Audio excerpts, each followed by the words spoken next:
Sotuvda navbatdagi Gentra avtomobili 2020-yilda ishlab chiqarilgan 3-pozitsiya avtomat korobka, lyuk, ABS diski hamma narsalari bilan bosib o'tgan masofasi probegi 68 000 km.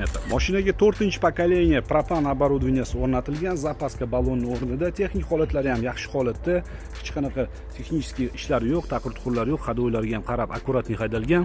Balon holatini ko'rishingiz mumkin, absolyutno yangi holatdagi yumshoq balonlar taqilgan. Krugovoy tonirovka ruxsatlari bilan ruxsat hali 10 oy bor ekan. Salon qismiga keladigan bo'lsak, ko'rishingiz mumkin, akkuratli salon, urinib qolmagan, sidinlar ham dog' bo'lib ketmagan, cho'kib qolmagan, rul holatini ko'rishingiz mumkin.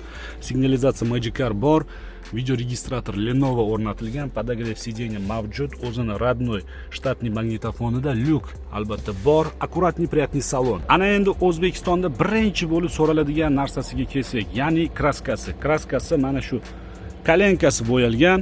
Prayomi bilan kalenkasi bo'yalgan. Ikkita eshigini zavodskoy radnoy detal taqilgan ekan. Parogi toza, stokalari butun, prayom bilan kalenka sepilgan.